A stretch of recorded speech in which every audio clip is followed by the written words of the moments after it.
Vayikra Revi. The Torah now introduces us to the Korban Shlomim, the peace offering. The Korban Shlomim, just to say in introduction, Korban Shlomim is unique to the Jewish people. We mentioned earlier this week that a Korban Olah could be brought by a non-Jew. Korban Shlomim is unique to a Jew. The very concept of a Korban Shlomim is absolutely mind-boggling.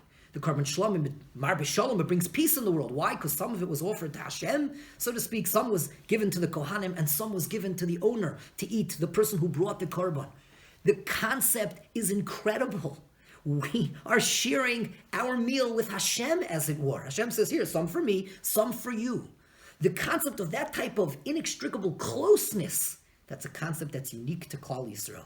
A non-Jew can't have that. And the very first Korban Shlomim, or type of Korban Shlomim, was the Korban Pesach. Here, a group of slaves, before they left Mitzrayim, were told to bring a quasi-Korban Shlomim, a type of Korban Shlomim, and these former slaves are now told, you're going to be sharing with HaKadosh Baruch Hu. Some you're going to put on the doorposts, and the rest of the meat you're going to eat. The very concept is an incredible concept. We don't have a Korban Shlomim today, but that concept that we share, so to speak, with HaKadosh Baruch Hu, and sit at his table, as it were, is definitely a concept that's still very, very potent and very poignant to us. A Korban Shlomim can be brought from a male or a female.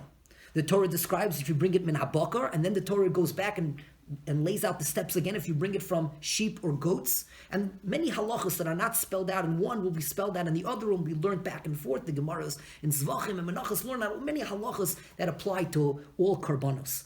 Here, when the owner leans on his animal, we said smicha is the first step. Instead of saying vidoy, here he says shevach, he says words of praise, and he praises HaKadosh Baruch Hu. This is korban, is not being brought for atonement, but simply for the person who wants to draw closer to HaKadosh Baruch Hu. This is also a new category of korbanos, as opposed to the olah and the mincha, which had one day and one night to be eaten, and only by the kohanim, and only inside the walls of the azara.